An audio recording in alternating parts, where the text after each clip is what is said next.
I've noticed that a lot of sole practitioners, whether they're career counselors or therapists or someone in a counseling capacity, will tend to love working with people, but not like the idea of money and deal. Of course, they want it, but they will feel they're not in it for the money so much, or they would rather not make out invoices and bills, and they'll leave them for months to do, or they'll be afraid to ask for a fee or to ask for more than they afraid they might get. You know, there's a lot of issues around money and marketing and selling, and those are skills that if you don't feel like you have them naturally, then you've got to work on them. Word of mouth, I believe, as I've heard and now I've experienced, is by far the best means of continuing your business. But in the beginning, you've got to generate the word of mouth by just getting it out in any way possible.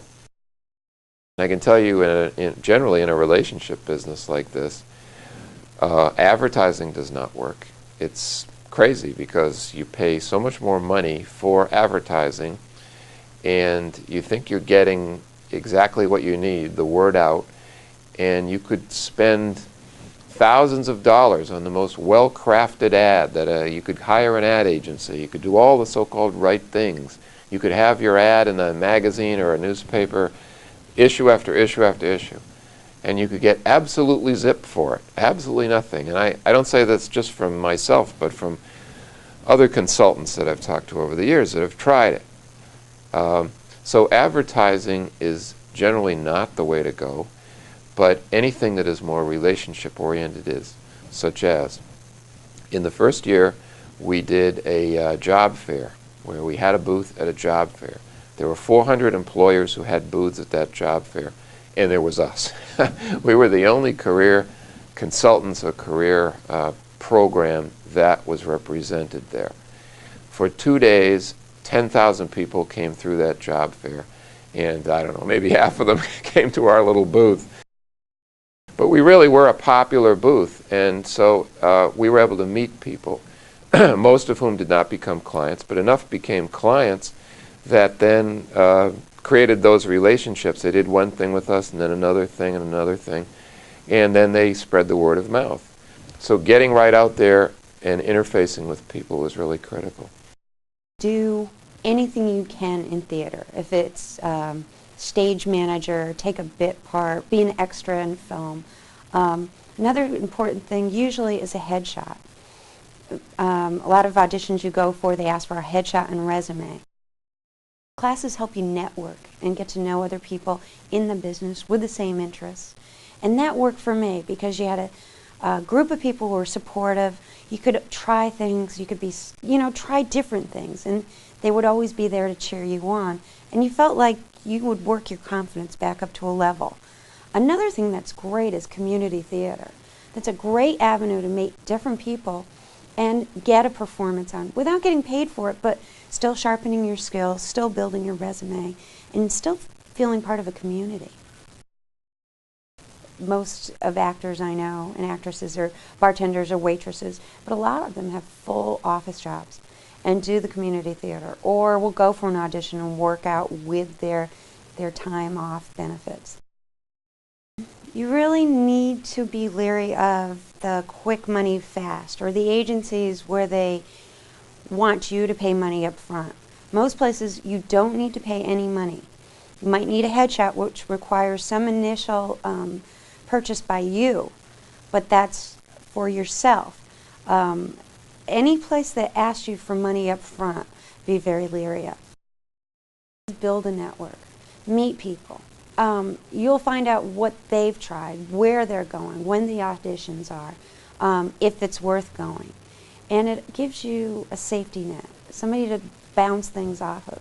Probably the toughest part of photography, or perhaps any business, is to pull in the customers. You can get by being a good photographer. You don't have to be the best in the world, and you can still make a good living as long as you can, have that business. So that's probably where I would probably have focused more when I first started on than I did because I didn't have any business background when I started. I had to learn everything the hard way. You know, you can save yourself a lot of money. You know, they should take some business courses along with their photography. You know, it'll pay off. Most of the associations, you have professional photographers of Massachusetts, you have New England group, and you have the national PPFA, all have seminars in schools. And that's what I did. I went to their schools. They have week-long schools every year. PPFA also has the master's program, and you submit prints, and they're judged. You have a panel of 5 masters of photography, and they're judged for their merit for composition, impact, and the likes of that. And if the average of the 5 scores is higher than 80, you get a merit towards your master's. And you need 13 print merits and 12 schooling merits to get a master's from the PPFA. And that's what I did. Today it's even better. Now you go digital. Yeah, and it comes up on a TV screen. And you know, you have the ability to go in and fix things that you would have to maybe spend hours doing before, you know, when you actually took the photograph. And you can go in a few minutes and a computer correct it and make a new negative, and you've saved yourself hours of time. So it's changing every day. Unless you go back and add the skills you need, you're going to be left behind. You'll be out of business. You know, if you're not comfortable with a computer and digital equipment, and, or don't have the capability, you either have to pay somebody else to do it, which is expensive, or you're going to be out of business. I'd sit in on more classes. I'd sit in on a variety. I'd sit on beginner, advanced, different platforms. I tended to sit in on things I knew already, you know, and I just think just to sort of broaden your range of teaching styles, skills, what people have to offer, you know, what their style in a class, what people respond to. That's your best way, at least for me, was the best way to sort of to learn how to train and how to be effective. I saw a lot of good practices, a lot of bad ones. But I think the more you sit in and observe a teacher and you see the students and you see what they're getting, what they're not getting, it's the best way. And also I suggest, I was a teacher assistant in some of the classes, and that was very, very helpful. You know, sort of paying my dues. But I think I would have done that a little longer. I could spend $1 million on, you know, upgrading my software all the time, and it's just, I just don't want to do that. So that's where I, you know, a user group or the Computer Society, you know, you can go in there and they have the software upgrades and you can just train yourself on that. And the books. I find it's very important to get a good, like, third-party book to, you know, read through and then go in and use the software. And if they have any tutorials, to use those. You know, that's really important. So that's how I suggest you stay sort of up to speed on the latest versions of software. But the first thing, again, I say is to join a group. It's the society for me. I mean, I have to thank it for all the, you know, the progression I've done in my own career in this area. You get tons of support. You meet other trainers who are so willing to help you. I mean, 99 9/10 of them just want to do everything to help you out, to give you sort of guides, to give you ways to break in, to let you assist in their own classes.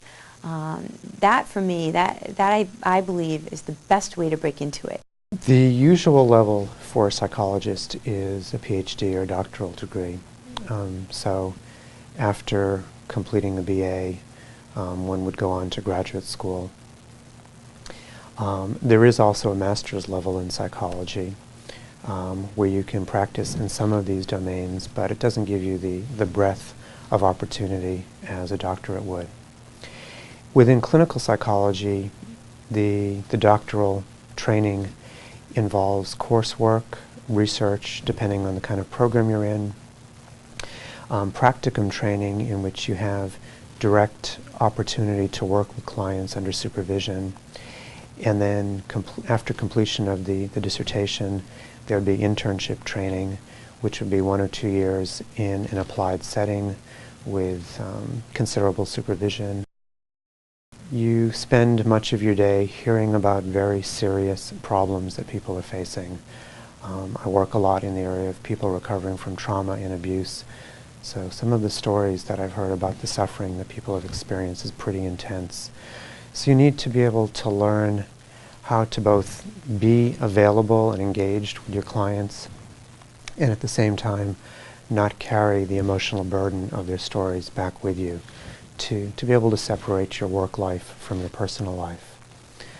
I would say a second challenge that most psychologists are not well trained in through graduate school are the business aspects of being a psychologist. Most psychologists, once they begin their own practice, have to learn about how to set fees, the issue of following up with clients who are slow about paying fees, and some of the other administrative or management aspects of a practice that are quite different set of skills from clinical skills and listening skills. A third area is to have some basic understanding of the law. That many professionals in the 1990s live under the sword of the law with malpractice and liability concerns being very salient, and to appreciate the many sometimes complicated legal aspects of being a psychologist, issues involving the confidentiality between you and your client, and other types of malpractice issues are also really central. Not everyone that's a good dancer is going to be a good teacher. It doesn't work that way. A lot of people think that it does. They think that if they can perform at a very, very high level, you know, they could do a show-stopping routine, that they can take that and walk into a studio cold and be able to teach. Teaching is a gift, and the same principles that you use to teach dance is the same thing you're going to use to teach algebra. You're going to teach. You have to be able to teach. Now you can go to school and you can major in dance. That wasn't an opportunity not too long ago. I mean, there weren't that many colleges and universities that offered programs for the arts with majors in things like dance. I was renting a shared space. I really didn't like that. A lot of dancers start out in church halls or school buildings, and they share the space with other people. They'll be in for 3 hours, and then somebody else will be in there for 3 hours. I didn't like that. I put my studio in a place that I love and was close to my home, but if I had placed it in another place, I think I could have done better.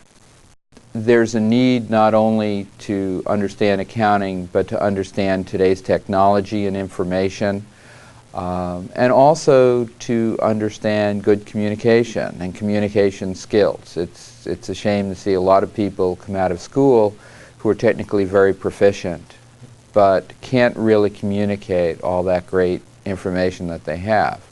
So the accounting profession as a whole has decided that there's a need for more education, and that education is not really accounting oriented, but it allows the student more time to develop those communication skills, the technology skills that are going to be needed to continue to operate.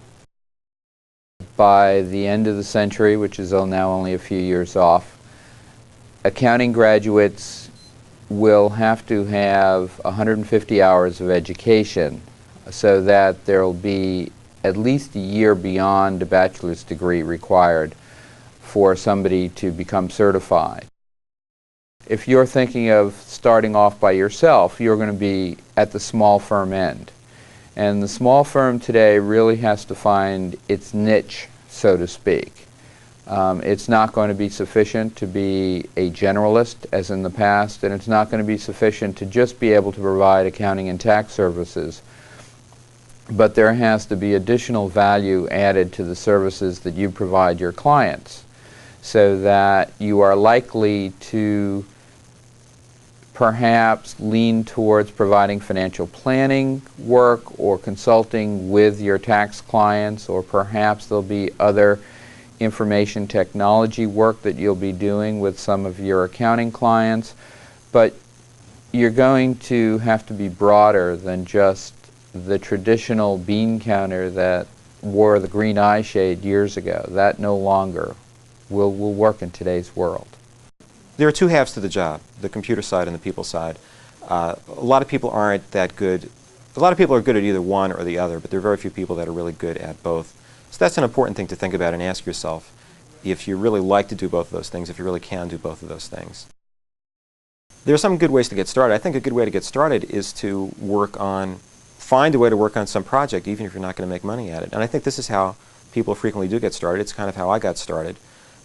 If you look around you, you look at your own business needs at home or at work, or you look at the needs of your friends or your family or people that you know, maybe nonprofit organizations or clubs that you're involved in. Somewhere in your world there's probably somebody who needs help with a database.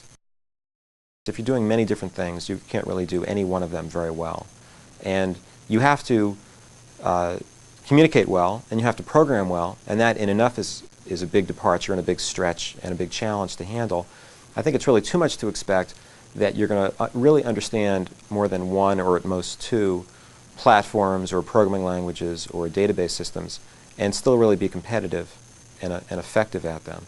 I've really chosen to focus on just one language, one database system, and because of that I feel like I have as good or better an understanding of it as almost anyone. The risk is that the technology could change, that platform could go out of business, that program could go out of business, but that's a risk. And you still have to hope that a lot of what you've learned is transferable. So in other words, one particular programming language may go out of business, but the general principles of programming are not going to change that radically overnight. Regardless of what platform or technology you're focusing on, there's a place on the internet where folks are talking about it, other folks like you, and you should probably pay attention to that.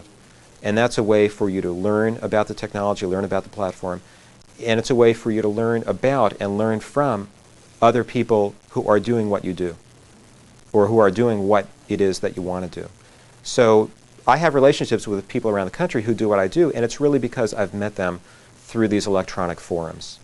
When you start a dating service, you really have to have members. Some people give memberships away just to get a group together so that when new members come in, they can say, well, I've got this person and that person.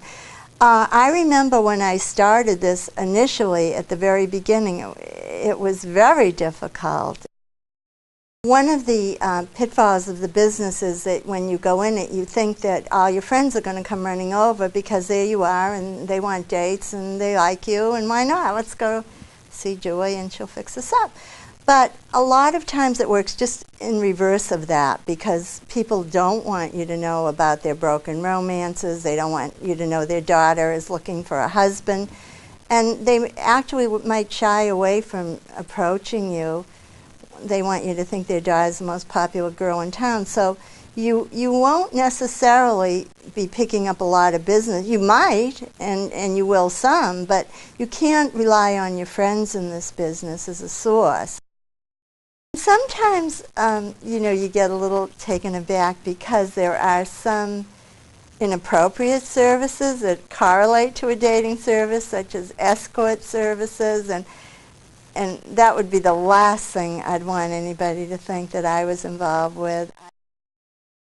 A friend of mine started a subsidiary she lives in Florida, of the Great Date, and we were working together, and she lasted all of 3 months. She says, I cannot stand the complaints. These people are driving me crazy.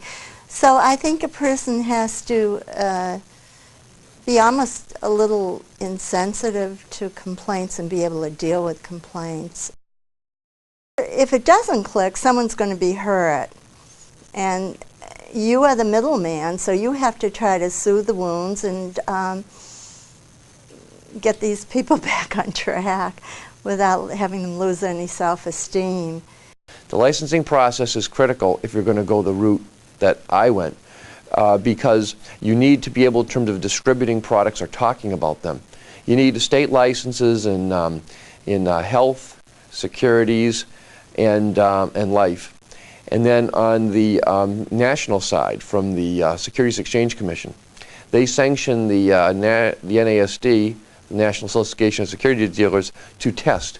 And they offer different exams that allow you to discuss and distribute securities. That is called the Series 6 and the Series 7. The Series 7 is the one you want to get. It's tough, but it's doable. And what it really teaches you before you get started is, do you have what it takes? You know, I mean, I can tell you in terms of taking the exam, it's a very, very long, arduous exam process. And you have to have what it takes in terms of getting started. Then you can really begin to actually get out in the field, no matter which group you go with. But you have to go through that process of getting licensed on the national and federal level.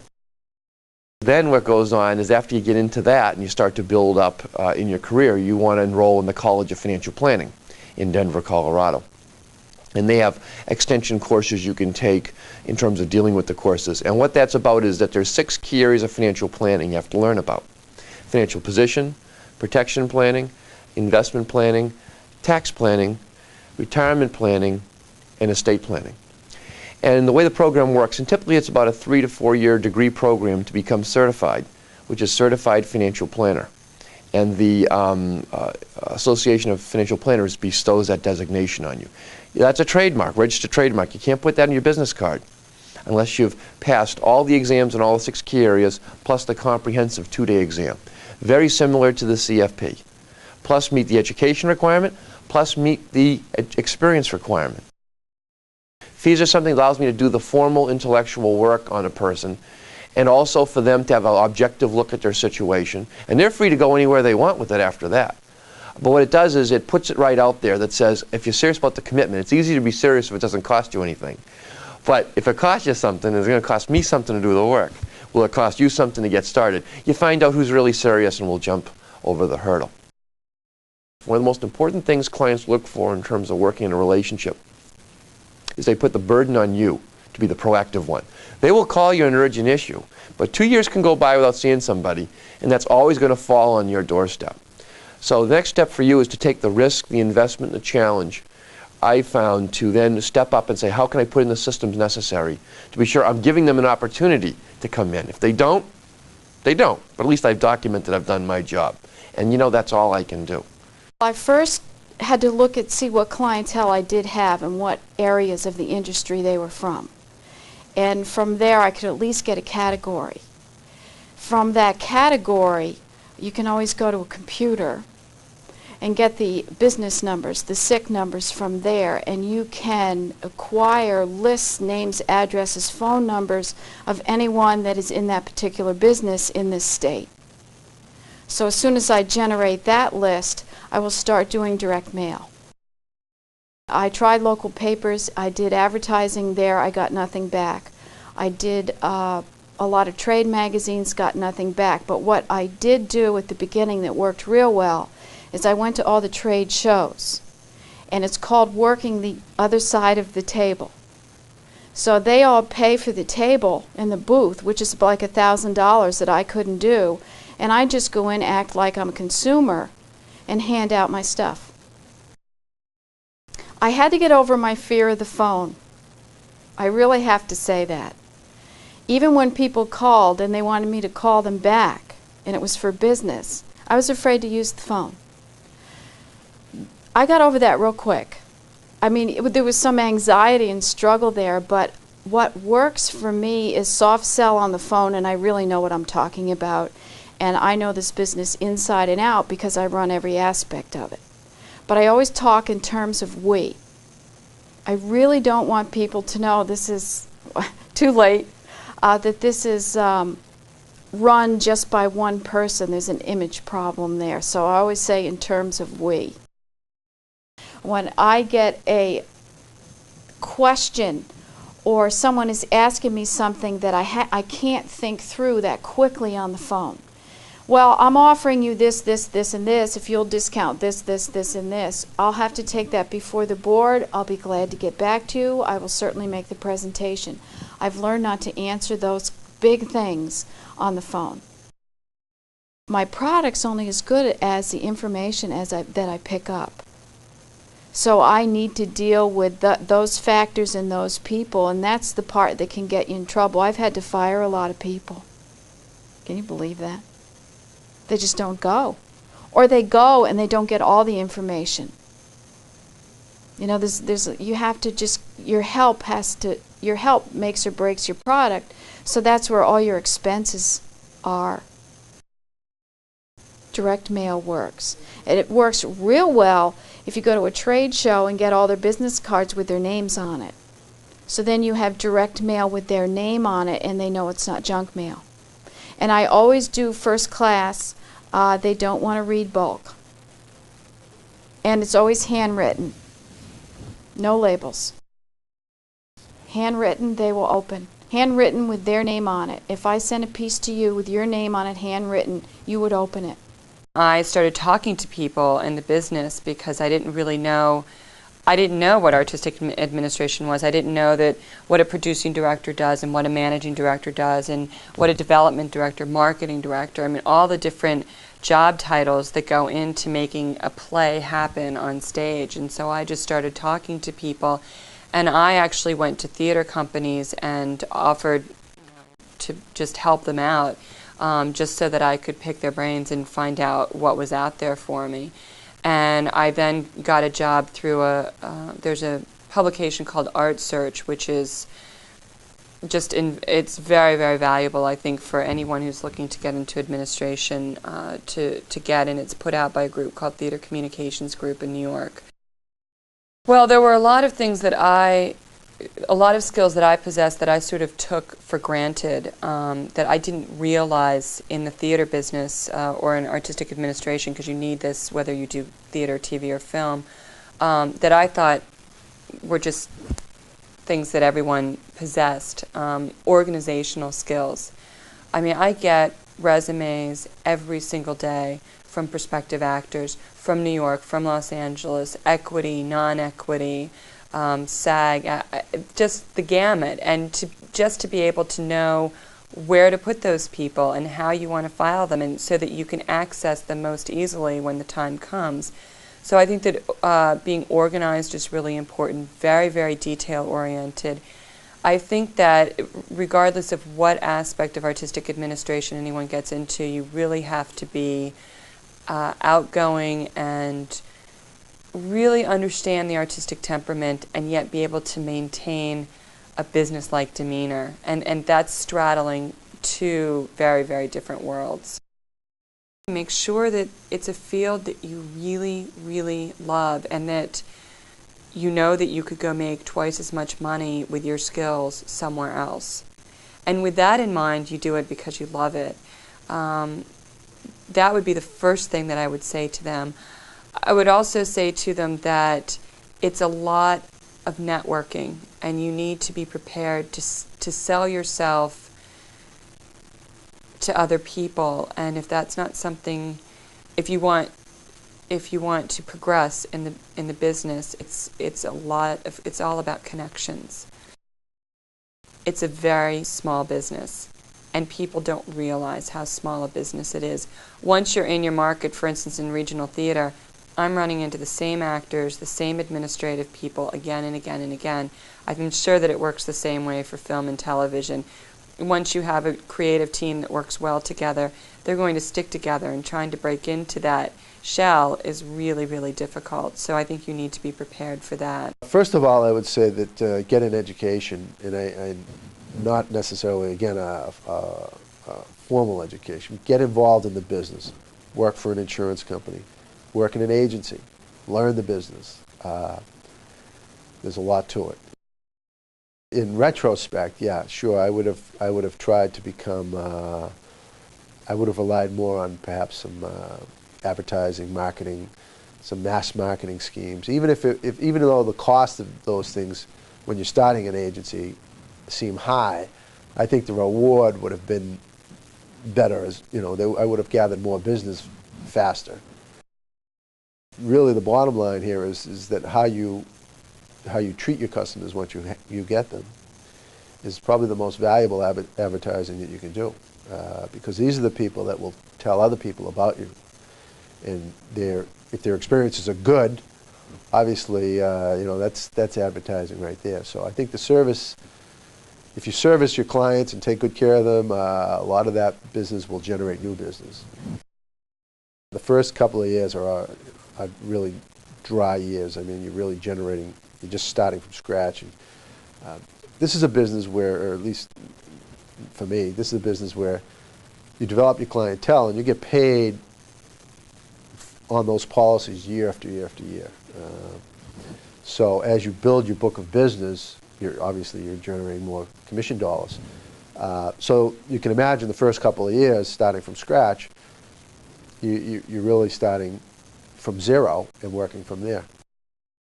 So you have to have some staying power in order to get through those first couple of years, whatever your situation is in life, whether you don't have a lot of expenses or whether you have a financial backer and you're relying on them to get you through the first couple of years. I would choose to probably be the guy that's the natural salesman and will get out there and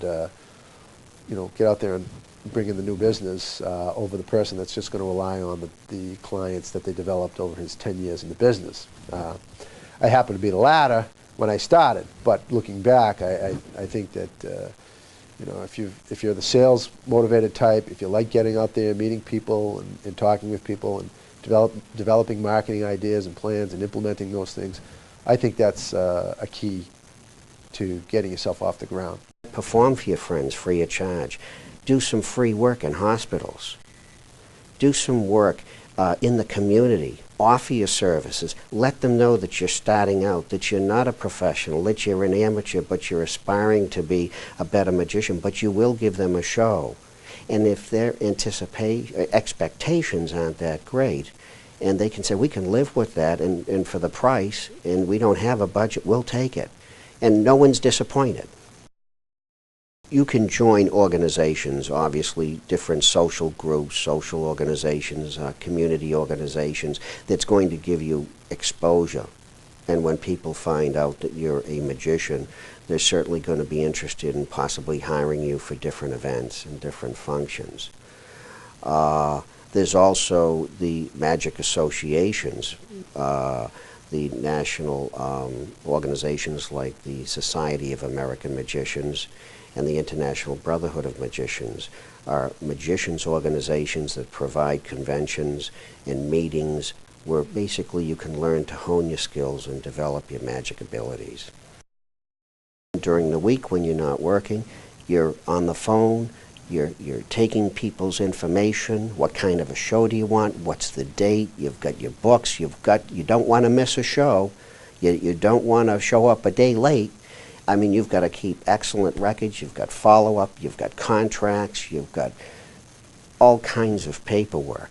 And people are always amazed when I say, well, I'm just overwhelmed with paperwork, and you'd think a magician could just wave the magic wand. But it's like any other business. There'll always be the paperwork is always there.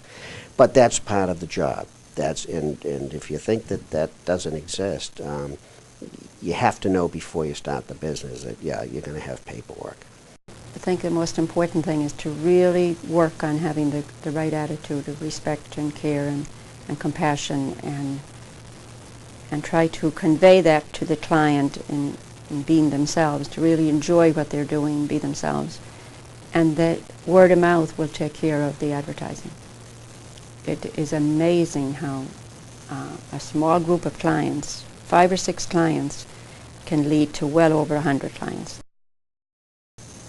There are a lot of challenges. A big one is the financial challenge of, the tuition, going to school, the equipment, the physical challenge, which I feel I stretched a little bit too much in that I didn't get duplicate equipment, so I was carrying tables and all of that. So I think one has to invest in duplicate equipment so your energy isn't going to hauling stuff. I think the biggest challenge, though, is fear and, for myself anyhow, lack of confidence that is anyone ever going to ring the phone.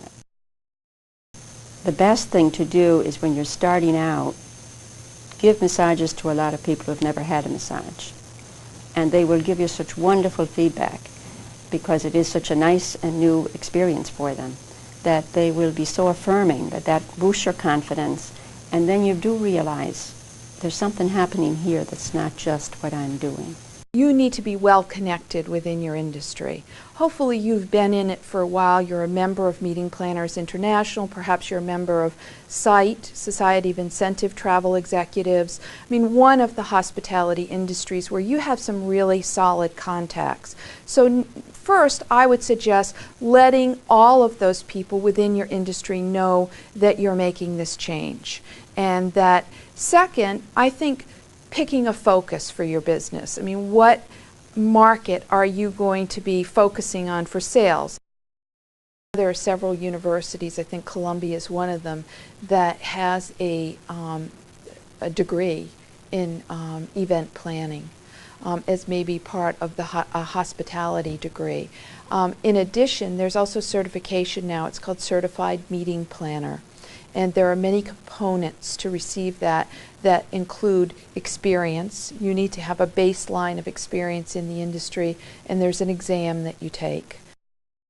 And I have 5 days where I'm going to be getting up at between 5 and 6 in the morning, and I'm not getting back to my room till midnight. And I have walkie-talkie, a cellular phone, and 3 people standing in front of me saying, "What do I do?" You know, it's that kind of stress. You talk to a lot of senior planners, and one of the things they talk about a lot is, how do I keep balance in my life? Because after you've done this for a couple of years, you go, I'm going to burn out. I can't do this. I used to lose my voice. I used to just fall apart for a week. I know people who used to, they'd finish the meeting and they'd get very, very sick. So that's a big question, is how do I have balance? And balance is just that. It's planning your day, saying, you know, I can only do so much. Is there a need here to subcontract? And I do subcontract out to other people to help me during projects, you know, and try and price that in. If someone wanted to be a motivational speaker, I would say, first of all, you have to know what you're going to speak on. Get something in writing on yourself, because someone is going to say to you, gee, Carol, can you mail me something on yourself? So have something that zeroes in on what you do. For example, the most important thing is perhaps a one-page faxable black and white sheet. I have quotes on it from some of my clients, but in a very brief paragraph, describe who you are and what you do. What benefit can you be to that audience? So get information on yourself. Also, you can develop a brochure on yourself, a pamphlet on yourself. And in that pamphlet, you should put letters of reference from people in your audience, any kind of press releases on yourself. So develop material for yourself would be one piece of advice. The second piece of advice, if you were going to start, speak, speak, speak, wherever you can, and start local. Local Rotary clubs, Kiwanis clubs they need speakers every week, and so speak wherever you can, church groups, and don't lose sight of the fact that whatever group you speak before, you have potential clients listening to you. I think it pays to be different. It's really helpful to say, with all the people out in the world today that would like to be a professional speaker, what makes me different? What can I bring to an audience that someone else might not? Zero in on your uniqueness. Don't try to be like everybody else. Recognize that you're special in your own uniqueness, and what gifts do you bring to that platform that no one else does? When you speak, people always say, gee, Carol, can I buy a tape of yours? Do you have any books?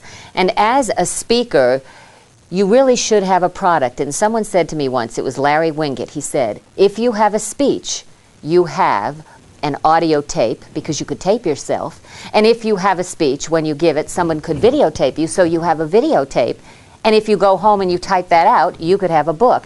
Developing product, I never realized how important it was, and it's something I've waited too long to do. I would develop product earlier, because after you speak, you could have a table in the back. That's how people get to know you better too. The most important piece of advice, get involved in the National Speakers Association, because if you want to be a professional speaker, no matter what state, every state has a chapter of the National Speakers Association. That is an organization, for example, in New England, where I belong. We have a New England Speakers Association. It's made up of 130 people like myself.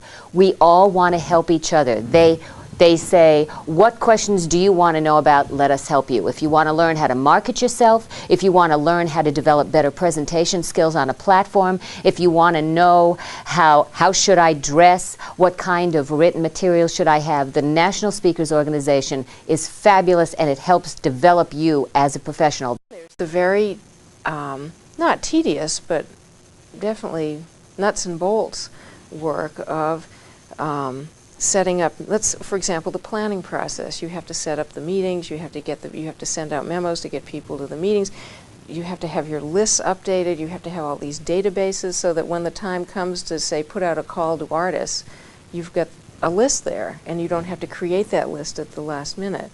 So a lot of that work is what you need to do during the year. Well, I think you'd want to have experience in doing smaller scale productions. That would be very helpful, or special events at institutions, or it's mostly that, getting involved with special events, or, I don't know, produce a play, produce 10 plays, put on a concert, put on 10 concerts. Get used to what that is, get used to the adrenaline and the crisis management and all of that is part of putting on a show. How do you sell tickets? How do you promote things? I think that experience would be the best.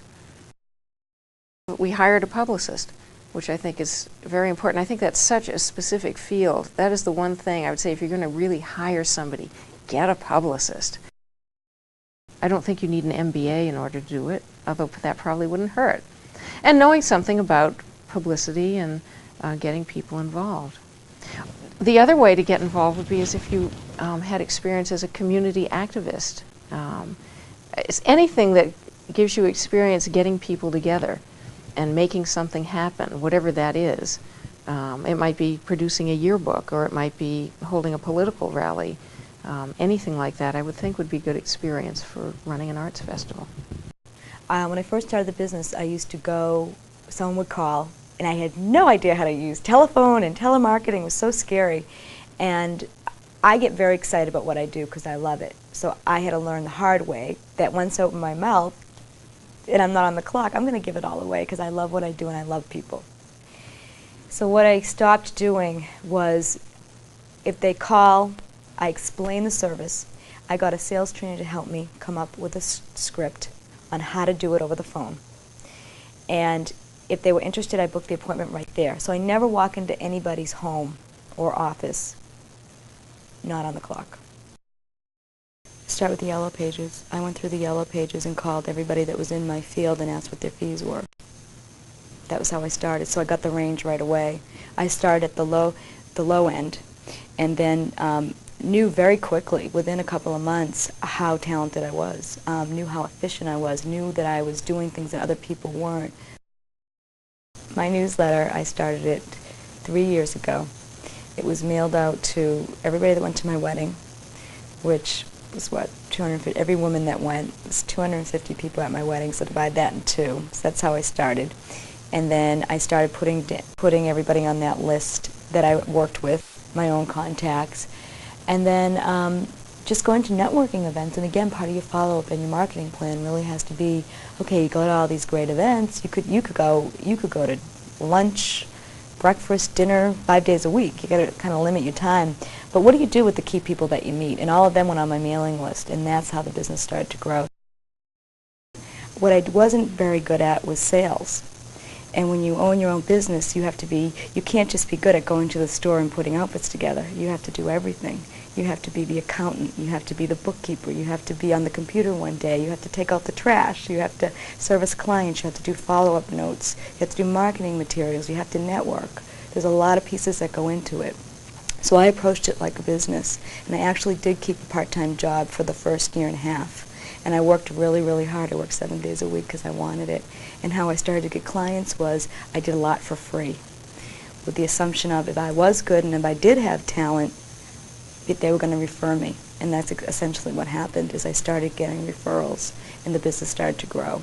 And then you get to the next stage of managing those clients. You know, you've got 20 clients all of a sudden. So it's not just picking out a wardrobe for 2 people, which is fairly simple.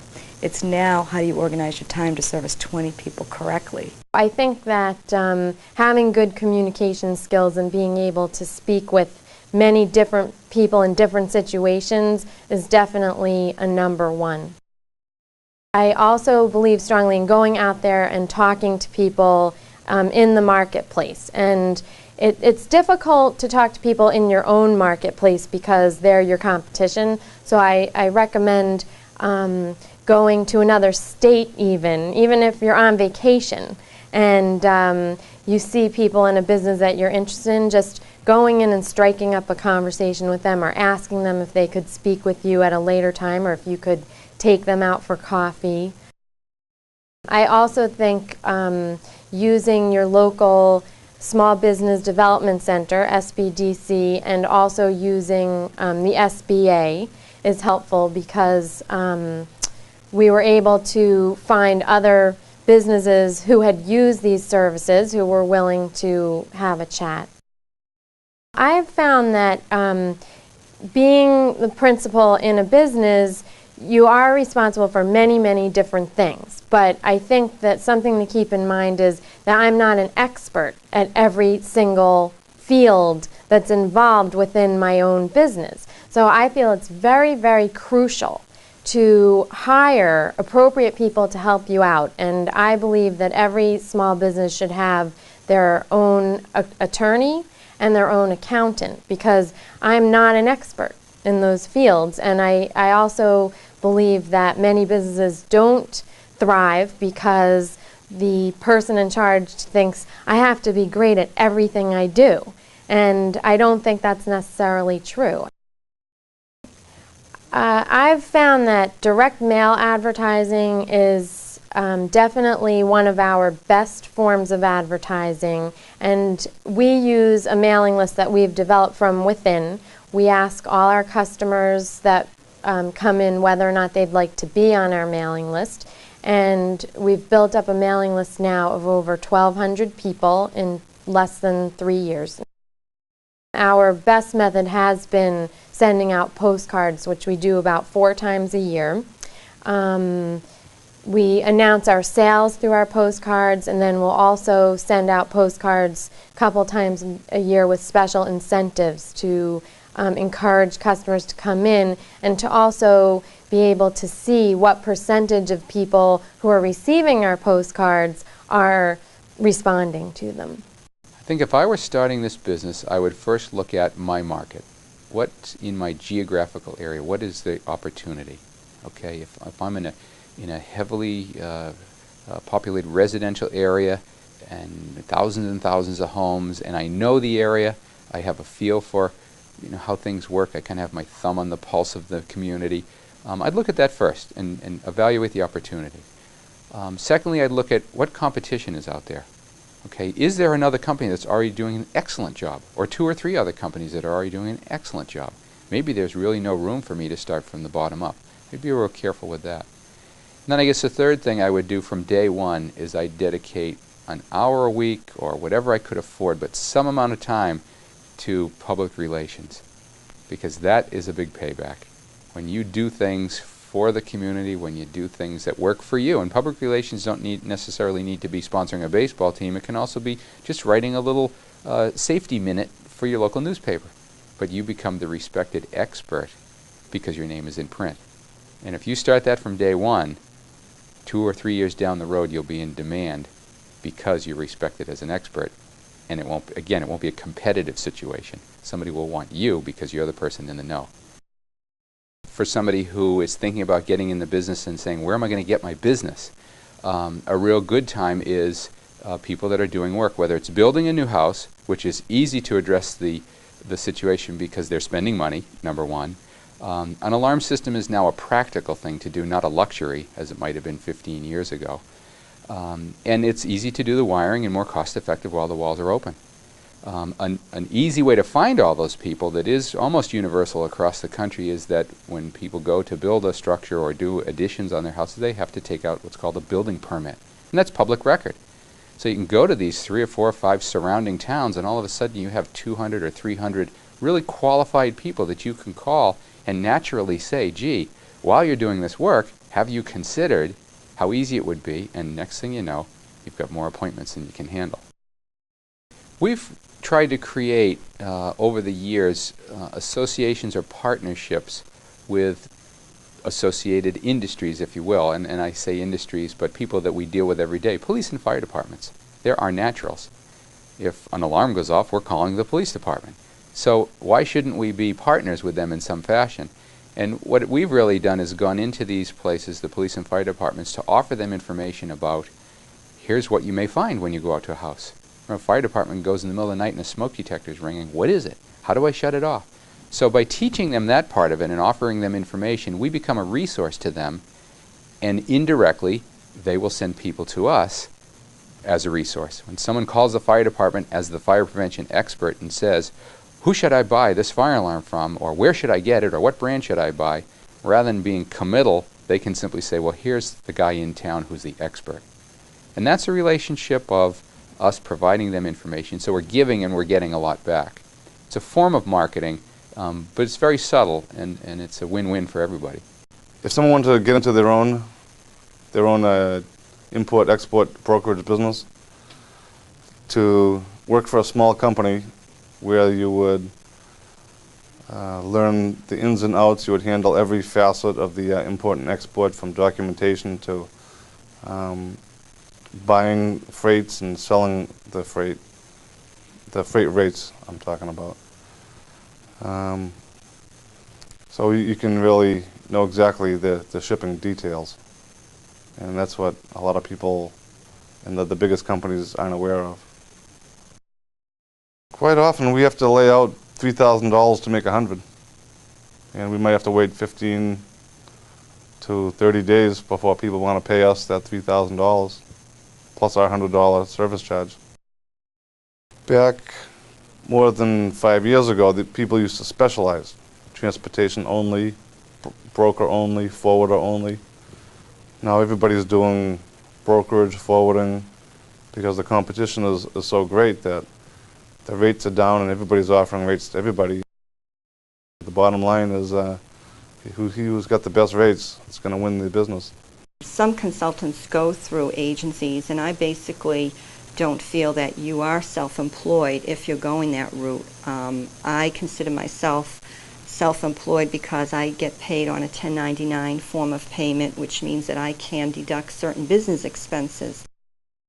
The other advice that I would give people that are just starting out, again, is to get involved with the professional societies. In my profession, the Society for Technical Communicators is the main professional association, and they're an international organization, and they have meetings, monthly, more than one meeting, and to go to a couple meetings and start talking with people, to start to get known.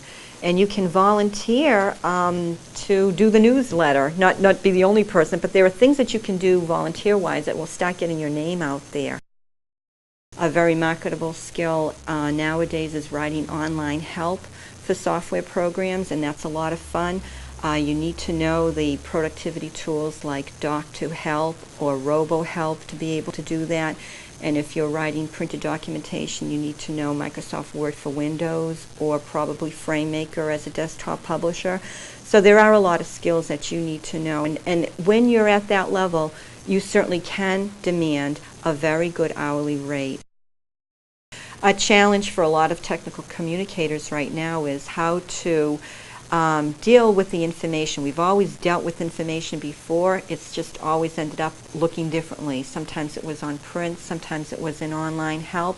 Now it's going to be on the web. So your skills, your writing skills, your research skills, your interpersonal skills, they're still very much demanded.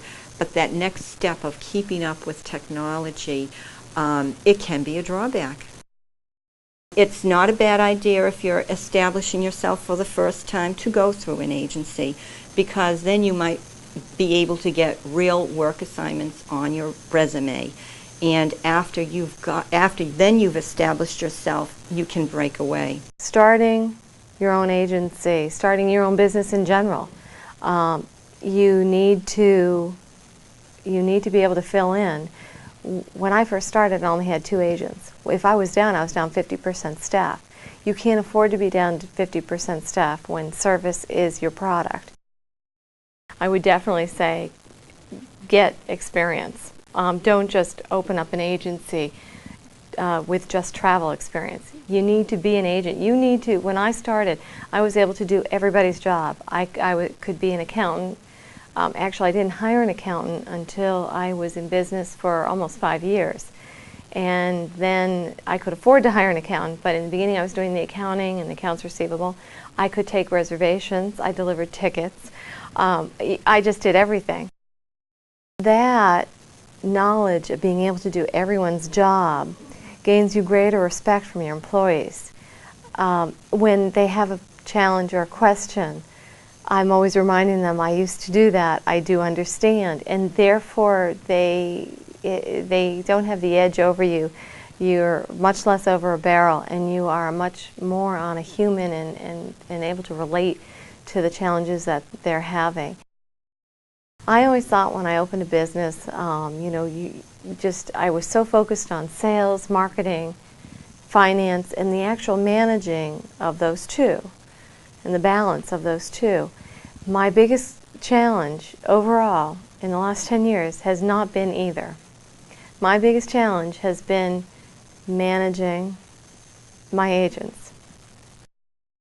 If you're just a vacation agent, you're going to have to learn how to do corporate. If you're just a corporate agent, you're going to have to know how to do vacation sales. So as you gain your experience to lead up to the point where you're going to open your own agency, get as much experience as you can in all of those different areas, because you're going to need them when the chance comes up. We said, we don't need a business plan. We know what we're doing. We know where we're going with this. And the business plan might actually inhibit our opportunities. Wrong in a big way. Develop a plan, structure that plan with some realistic objectives and some realistic benchmarks, and stick with it.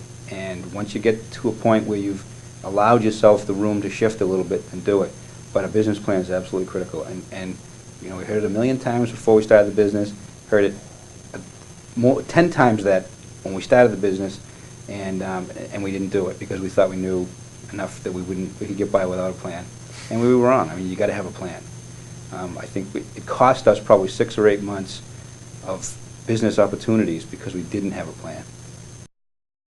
Tim and I have been bootstrapping for quite a bit, and if you kind of envision jumping into this with, say, $5,000 in your pocket, you're in for a pretty rude awakening. To sustain your business for any length of time, you're going to need to reinvest in what used to be just pretty much pocket money. If you're doing it on the side, you're going to have to take that money and reinvest in marketing, capital, as far as computer equipment and etc. So it's always something that it's this beast that you have to keep feeding, and the more you have tucked away, the more comfortable it could be. If we could do it over again, we'd put more money into the marketing up front. We took a long ramp up, and we spent a lot of money on equipment, software, and learning. It's a fine line, because we couldn't walk through the door of a client and say, we'll do that for you, while we're going through the learning process. But by the same token, that learning process is a long, expensive process. So I think if we had to do over again, I think we would have looked for smaller business opportunities rather than make look for the big portfolio and flagship kind of a project. I think too, probably it would have been, and I think if we had 2 or 3 more people on board, it might have been a little bit easier too. Reliable suppliers are crucial. It's taken a long time. I've gone through quite a few, but once I get a hold of one who's fairly reliable, like 90% of the time, I stick with them. I'm reluctant. This is the same with like my dealer accounts. I'm reluctant to change suppliers if I've got one that's good and has the materials in stock and seems to be conscientious and about sending the materials out and not just telling blatant lies, and sending me the right material that really knows what I'm talking about. And if they say it's a Mercedes original or a BMW original, it is original. The trends, of course, are set by the owners and the customers. So they're the ones that you listen to. And if they say they want leather, then I've got to think about, well, you know, I've been asked a couple of times. And maybe that's something I should really be branching into and looking into. So then I do the research and find the materials that make it cost effective. And you know, the first couple you probably don't make money on because you spend too many hours doing it. But then after a while, and if you become proficient, then it takes maybe a quarter of the time that it took in the beginning. Another important thing is that the trends change, and you've got to grasp the trends, because you know, you don't know where they're going to lead, and the trends may actually lead someplace, and they'll, you know, the skills that you had originally may be forgotten about or may be less important than the current trends. Like 5-10 years ago, we were doing a lot of leather seat covers. A car would come in with a cloth interior, and the owner would say, "No, I want leather." And we put leather seat covers on it before the car was ever delivered to the owner. We're not doing that now because the manufacturers have caught on to that, and most cars are actually coming through with leather. The most important difference for me that I found when switching from being employed and having somebody else kind of control what I'm doing for the day to being self-employed is it's very easy to squander the entire day. You've got to allocate time very carefully and figure out, okay, well, I've got to be here so I can make $250 here, and then if I'm done there, then it's only a 15-minute trip to someplace else to do this estimate, and then another 15 minutes I can get to my final appointment of the day and make another $250 or whatever. Yeah, you've got to orchestrate and set up your days and organize your days so that you're maximizing them. Even if in the morning you say, all right, well, I don't have a full schedule today, so I'm going to goof off for the morning. You got to get the stuff that you have to do, you got to get it done in the morning, because the phone is going to ring and there's going to be some sort of emergency, I guarantee it, where you're going to need to go out and tend to that customer. And who knows, half the money you make that week may be in that afternoon that you didn't think you had anything to do and you're going to go fishing. So you got to get your stuff out of the way and do the important things first. And the important things are what makes money now, or what will make money shortly, or you know, either both long-term and short-term, and the stupid, goofy little errands. Got to get that out of the way first, and then you go fishing. Besides knowing how to bind a book, you have to have skills. If you're going to make a business out of it, you have to really have skills working with people. You have to be able to ask them a lot of questions, because a lot of times people really don't know what they want. I've started in the past 2 years working with lots of corporations, marketing strategy people, advertisers, designers, a lot of design groups. And they oftentimes will come up with things that you can't put together, materials that don't work together. So you have to know your materials. Besides knowing how to create the object that they want, you have to understand your materials really well.